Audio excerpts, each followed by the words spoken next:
Hello everybody and welcome to a special edition of the Enterprise Dish. As promised, I am in Seattle, actually in the SmartDeploy offices with Mr. Aaron, and I believe we're going to be having some beverages today. We're going to be having a good time talking about build, talking about SmartDeploy, talking about everything else that's going on up in this fantastic office. Yes, we wanted to first though welcome you, Brad, with a drink because it's build time and everyone's partying. So this is the Warren from the marketing team, who's also a licensed bartender, has slung a proper beverage in a Seahawks.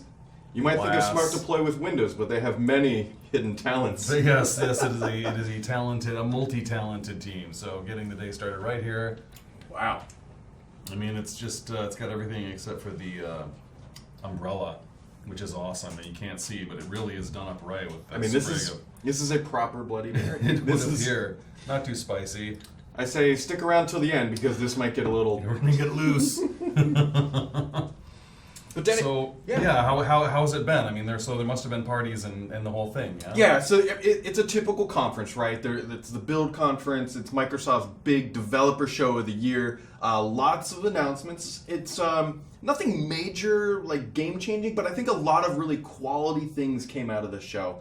And then there's always the sessions talking with Microsoft employees themselves, trying to understand, hey, where are you guys taking the platforms? What's going on? What's coming down the pipeline a little bit here? And then, of course, the evening gatherings are always a highlight of many different conferences around the world. I think that's a universal truth. And so are they sort of like a tour of the stars? These, because sometimes it's like kind of this who's who. Oh, did you get invited to this party because it's going to be whatever root program manager who architected this runaway successful product is there. I mean, it's kind of that way, right? Yeah. So typically on the press side, which is where I live for the most part, there's always a pre-show evening gathering.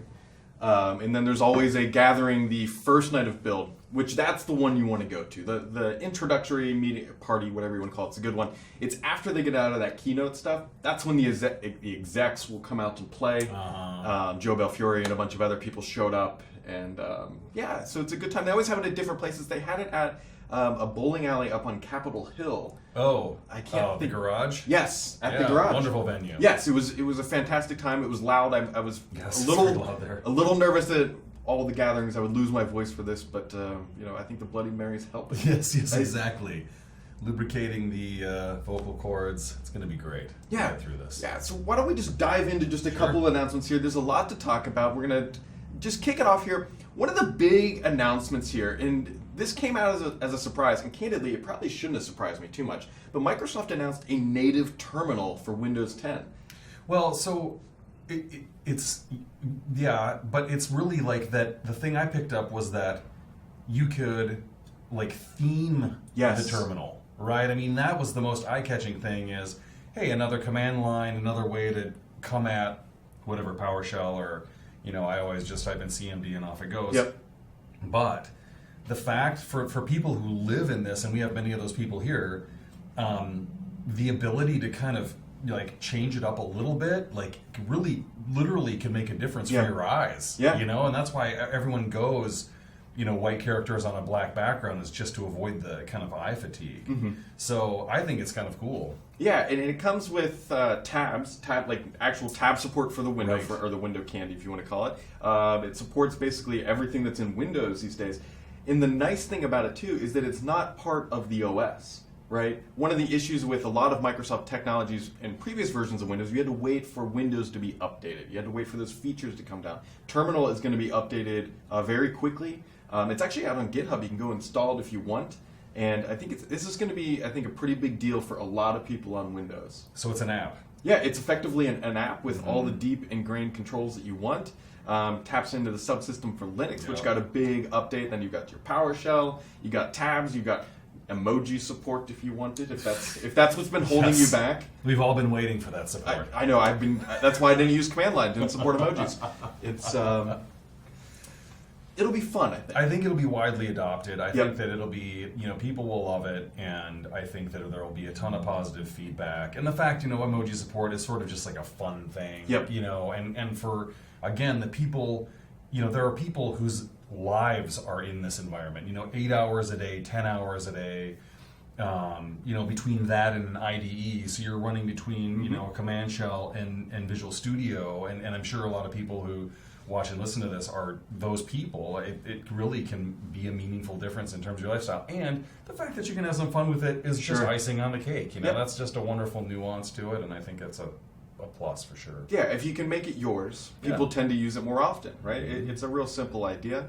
And so that was some big news. There was also, for those of you who are fans of Edge, Edge is going to get more interesting here, I think, as we go forward, right? It's just I was in a meeting with some people, and they're getting so hyped up about Edge. And I'm like, guys, let's reel this back. It's a browser, right? It's a browser.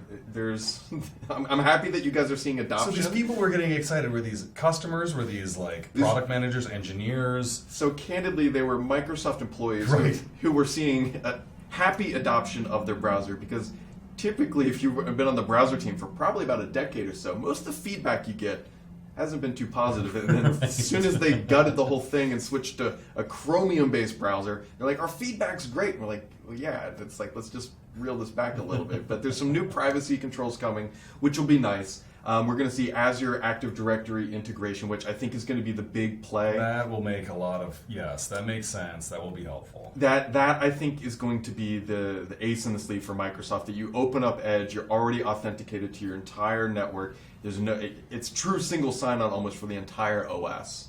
Well, I think this brings up something that's been huge on my mind, is just this whole privacy security rodeo that has been the journey to and through GDPR compliance and all of the trimmings beyond. And so I think this is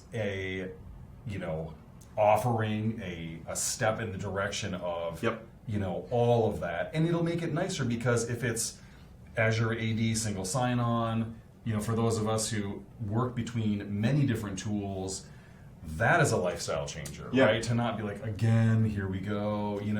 It is actually really nice. So, and that would make it so that I might actually consider going back to Edge. Yeah, it's going to be. I don't like to keep saying it's going to be interesting to see how this plays out, but that's kind of what Build is, though. Sure. Right? It's a lot of here's new frameworks, here's new features that are coming and they make a lot of promises.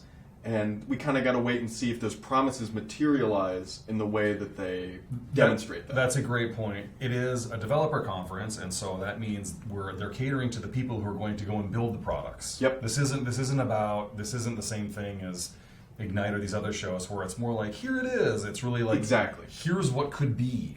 Yep. Right? Isn't that more the idea? No, and you're spot on. And I think that's what some people lose. And I'm going to throw Google and Apple under the bus a little bit.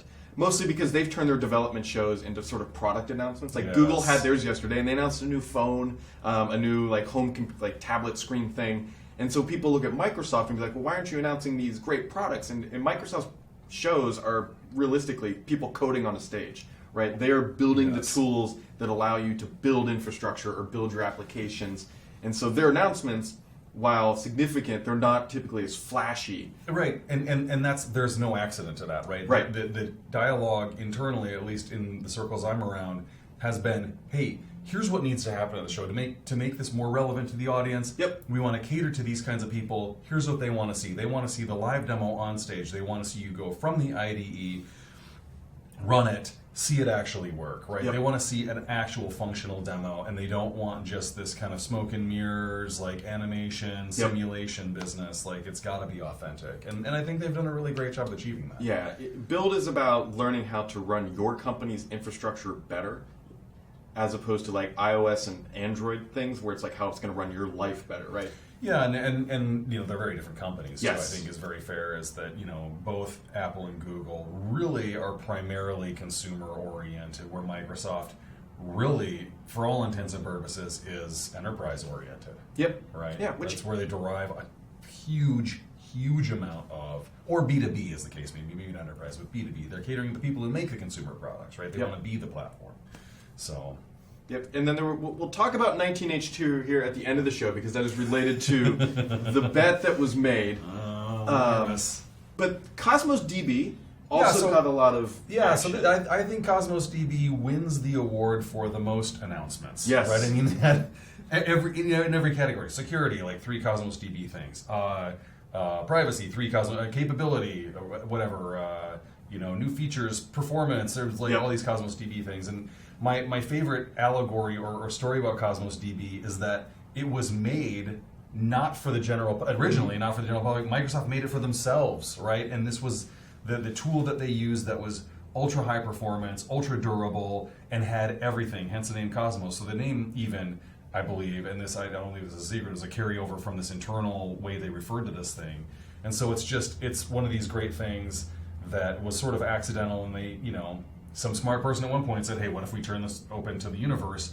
And now it's replacing some of the, kind of mainstream enterprise products. Yep. So it's kind of cool to see that turn that corner and morph into this mega Azure service that's being so widely adopted and being, such a flexible platform. You can code against it with anything, and the performance is just unreal. So and the price also is actually pretty amazing too. Yeah. So a lot of good juice there going on. We actually, that's kind of Microsoft's idea anymore. Is what they do now is they're starting to build tools. Well, not starting, they do this currently. They build tools internally, and if it improves their workflow, then they try to bring it outside the walls. It didn't used to work that way, surprisingly, inside of Microsoft. And this is a perfect example of Microsoft obviously has a lot of data. They're very time and latency sensitive applications. And so they built this awesome product, and then they said, hey, I bet other people would like this. And it turns out they were right. Yeah, it was almost like that, we went and started from scratch and built this super awesome custom service for the general public, but we have this one internally that we like better and we're sticking with. Man, maybe that would be better, and it turns out in this case it was. I mean, the risk and challenge is in a lot of cases they're not. Yes. So how much can you afford to kind of roll the dice on productizing this internal tool? And on the internal side, you can live with a lot of trade-offs, and you can tell employees, no, you're gonna live with this bug or these deficiencies for a while. You can't really tell customers that. So it's a non-trivial decision to make that flip from internal tool to customer-facing, paid product. Yep. But in this case, the bet obviously is going very, very well. More power to them. Yeah, and the things that weren't going well, the timing of this was very awkward from Microsoft's perspective. So last week, Azure, across the board, minus the government sector, went down. And it went down pretty hard for most people. And so we know now the answer was the DNS, as always is tradition with anything on the web, flaked out and it knocked a bunch of their services offline. Why it was so awkward was that it went down roughly 4:30 p.m. on Thursday of last week. Microsoft had an embargo of 5 p.m. for a lot of their Azure-related news. So what happened was Azure goes down, Azure news comes out, and the whole time nobody can access it because it's all offline. But like the timing, not that there's a good time for the cloud to go down, as I like to call it, become fog. Yeah, nice. Yeah.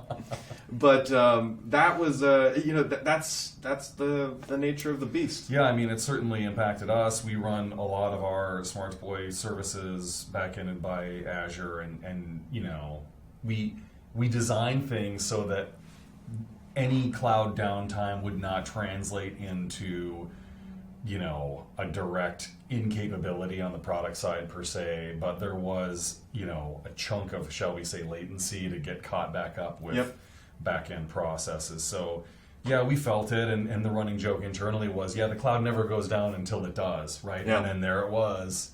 So, and to their credit, this is big news because it hasn't happened for a while. Right. So, and then it used to happen more often. So how much can we really tick them on this? And if we were running this, would we have this much downtime? Probably at least. Yep.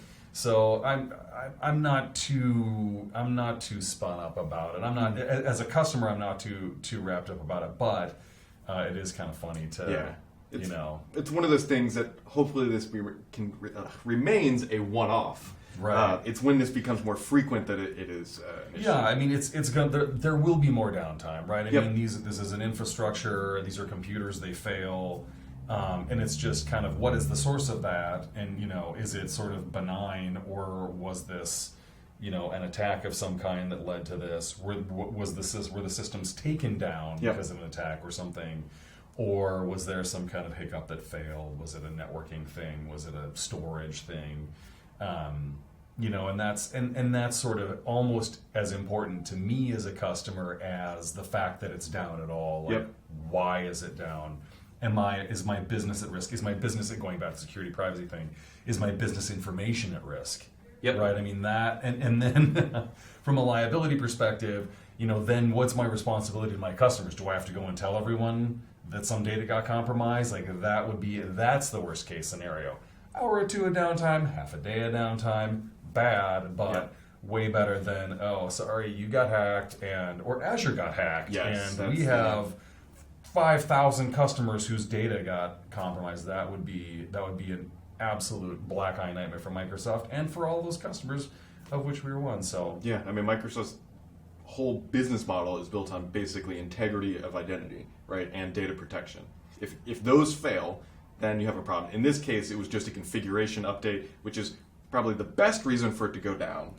Yes, exactly. Moreover, I can tell you from personal experience as a Microsoft supplier that they are taking all of this incredibly seriously, and they are overly aggressive. They are ahead of, sort of GDPR standards. They are the ones setting the standard and kind of pushing the limits on the accountability you can hold, your supply chain and your vendors and, everybody too. And so as a result, I feel all the more confident then as a customer as well, being on the other side of it, knowing that it is not for any matter of negligence that any of that would happen, right? They are doing everything they can. And speaking of Data Platform Group and links they went to get compliant with some of this GDPR stuff, the infrastructure investments are just otherworldly. Sure. Right? Well, they have to be. It's just unbelievable. And it would make either a self-respecting IT person really excited at the scale you're talking about, or incredibly overwhelmed, right? Because of what has to happen. So yeah, that's the upside and reassuring part of it. Yeah, I mean, Microsoft frequently says that each data center costs at least $1 billion to spin up. That is a significant capital investment. Yeah, no doubt. And the other thing is, I think, and you look across the cloud, whether it's Microsoft, Amazon, Google, whoever it might be, the ongoing cost, right? So you get a physical plant, you get the power and cooling there, then you fill it with all this computing equipment. That has to be upgraded, and it's updated on a regular basis. Yep. Right? And so, as we know as IT people, you can choose kind of what size and how fast and all those things on the back end. But those new things appear there, and that's thousands of new processors going in those data centers every year, every 6 months. So yeah, it's phenomenal. I've always asked to go inside of one of those, and they've yet to let me do it. Oh, really? They do tours? I know they do, but they won't let me. They don't like letting press a lot of times. Oh, really? Yeah. Yeah, it is usually customers. It's usually, well, we don't give them any money, so they don't. Right, exactly. So they store my personal data in OneDrive and Outlook, but we're not paying them. Enterprise customer. Yeah, so it's one day they'll let us in, but that day has not happened yet. But also on the news side, you guys dropped some information last week. You guys introduced hybrid VDI using Box and Dropbox. Is that correct? Yeah, exactly. So this is, and I kind of hinted at this in a past podcast, which is we've been working on this notion of presenting the entire PC stack in layers, and that's where this hybrid VDI notion comes from. So SmartDeploy is not a VDI solution, but it creates the ability to manage devices, not unlike you manage them with VDI. So you've got an operating system layer, if you will. You really have a hardware layer as well, and that's where this all started, was going back to the way that we package up device drivers. So now we offer the ability to package up applications similarly, and like the drivers, we do that, or customers can do that. It's much easier for customers to do than the extremely complicated universe of drivers. And then, of course, you've got user data that's already been cloudified for most customers via OneDrive or Box or Dropbox or Google Drive. So what we've done is package that up into those layers and then allowed customers to back end all the layers from the cloud. And so this was no small feat. It sounds very straightforward. Of course you can do that. Just store it all up there. Yeah. But to broker it and to do it over the internet without being a VPN or connected to the WAN or the LAN, and do it over Wi-Fi. So we truly have authentic deployment and PC management from the cloud over the internet. You can do it all to anyone wherever they are, hotel room, wherever it might be. So it's been received surprisingly well, and with minimal disruption. So we're really excited about it, especially these potential partnerships with some of these cloud partners, and all of the opportunity it creates for customers, particularly that for most customers, this is stuff they already own. Yeah. Right? I'm sure for most of our listeners, they've got one of those services running. So what that means is they don't have to spend more dollars. They just put their stuff up there and away they go. It's kind of awesome. Yeah. No, it's interesting to see how this layered approach continues to evolve across your products, across everybody else in the industry, rather. Because it used to just be you have one application and that it's the whole thing, and now you're starting to break it apart and make it more componentized, make it more flexible. Yes. So it's interesting. Yes, and importantly as well, I think a really important consideration here is how much that stands to simplify things too, right? I heard a funny expression from an analyst the other day. So it goes beyond simplification to simplifization. You're not just trying to simplify a management task or an app. You're trying to simplify all of IT, right? And I think that's what he was getting at, if I kind of interpreted it correctly. There's these kind of made up words, but there is a lot to be said for how complex everything's gotten while we're trying to be more efficient and do all this automation. Now you've got a billion levers, right? It looks like the cockpit of a 737 where there are switches everywhere, and how do they even know? They've got to have all this training, they've got to do all that. Well, is that what we're going to subject ourselves to as IT people, that have to stay on top of this and in this ever-changing universe and ever-changing landscape? And we've got AWS console and the Azure console, and all the on-prem stuff we're doing, and on and on and on and on and on. And how do we stay on top of that? So that's also a huge part of this. Is all right, we look at it kind of in a more modular fashion, right, across IT, not just SmartDeploy, but that's certainly the philosophy we take, and this is going beyond that as well. And then you're managing each of those components, and it's hopefully should make people's lives easier. That's the end goal. That's the goal. That's the goal, right? Is to try to make things simpler, smoother, easier to triage when problems happen. And so, I would say just congrats on shipping, right? Yes, shipping is a challenge. Shipping is a feature, as they say, right? Yes, it is. Yes, it is. It's all there, though. Definitely, people should take a look. And so, as we alluded to earlier in the show, 19H2, I believe we had a small friendly wager, if you will, if Microsoft would talk about this at Build.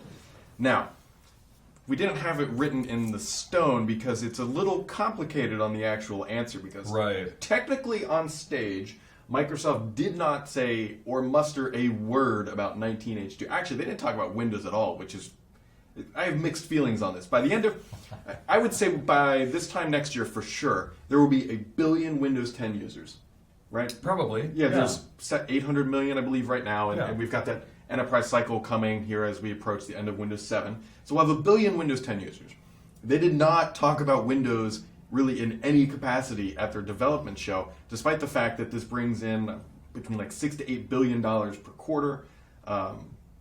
It's a little awkward, candidly, but But at the same time, it is, as we said earlier, it's a developer show. They really want to push people to the platforms and the tools. Windows is sort of just the given, right? I mean, that's sort of bread and butter. You kind of assume that if you're doing toast, you're going to have a slice of bread, and really people are more concerned about the avocado and the crushed black pepper that's going to go on the toast. That's sort of my take based on sort of the muted, I guess, dialogue around Windows. But I too was a little bit surprised. A few of these things, terminal and this and that. But you're right. As far as what's I've read, I believe you may have won this bet. Well, I will accept. Right. Only because behind the scenes, Microsoft was a little bit more open. Very, very slightly more open. They say, hey, it is happening, but expect very, very minor update. Right. But nothing explicit. Not like, here's what's coming. Like it was. So to be clear, I have, for people who are listening only, I have in my hand a SmartDeploy Yeti tumbler, as promised.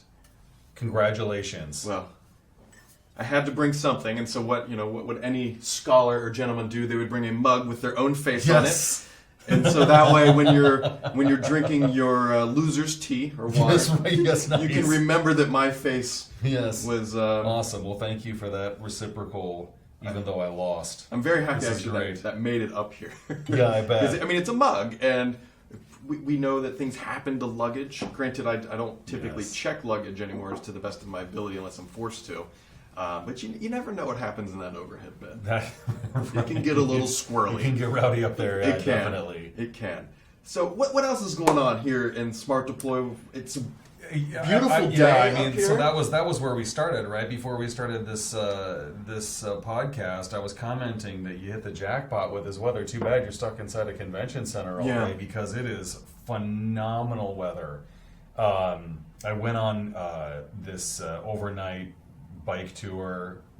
The cool kids call it bike packing. Have you heard of this bike packing? I have it's not like heard of backpacking on a bike. Okay. And the notion is you go to some far-flung place with really no support, and so you're carrying everything you need as you would backpacking. But really, it was just a bike tour with some off-road kind of stretches and things. Sure. It was phenomenal. Really? Beautiful weather, somehow a tailwind all the way home. It was really a cyclist's dream. It was very, very comfortable and very fun. And it was out on the Olympic Peninsula. Okay. You know, so we took a ferry over there, and it was really a pretty nice experience. By Seattle standards, really pretty uncharacteristically nice. You know, expected some drizzle and some kind of cold, rotten weather. Yeah, but it was just all typical Seattle. Yep. The stereotypical Seattle weather. Yes, but it was all sunshine and Yeah, blossoming which flowers. everyone tells me that it rains a lot in Seattle, but I believe the past 3 builds, they've always said, this weather's unusual, and yet it keeps reoccurring every time we're here. Yeah, and it crossed my mind. I don't know if we've talked about this, not to get political, but the climate. Yeah. And I gotta say that I've lived in Seattle now, I think, for 17, 18 years. It is not the way it used to be. Yeah. Like, right now, it would be in a normal, like, 5 years ago minus Seattle year, it would be raining every day. And we wouldn't see the sun yet. And they used to say, that, I mean, the long-term Seattleites still say, summer starts on the 4th of July. Mm-hmm. Man, as far as we're concerned, summer started. It's supposed to be beautiful. 82 tomorrow or something. Yeah. Something's happening. It's concerning. I don't know what it means. And I think it means more fires. That's the other thing. And we probably talked about that before. But anyway. Well, my other conspiracy theory on this is that Microsoft has figured out how to control the weather. And every time build occurs, this is a beta test of it. Yes. Plausible. They claim they have the best AI. Exactly. Satya and Jeff Bezos conspired to make the climate nicer to attract more talent. I would further that conspiracy theory. Or Boeing went to them and said, "Hey, we need more sunny days to test our planes." Right. Or yes, they conspired, went to Boeing and said, "Hey, put this in the jet engines, seed the clouds." And off we go. I think they actually do that. It's called carbon dioxide. But I said I wouldn't get political. Anyway. Well, this has been a treat. We've had some beverage. We've had some good chat. Is there anything else you want to dive into before we shut it down for the day? I think that's enough. A wonderful, I guess, a last toast. Fantastic. Thanks for your friendship and this has been making great. the trip out. And happy conclusion to build. I hope things wind down nicely for you. You got one more day, yeah? Yeah, well, I'm leaving early tomorrow morning, so this will be, day. I guess technically I have this afternoon, just filled with some other, just various meetings throughout. But to everybody else who's watching, thanks for tuning in. Make sure to hit the subscribe buttons, hang out, and do all that good stuff. Very much appreciate your hospitality, inviting me up here. And everyone else, we'll catch you right back here next time on the Enterprise Dish.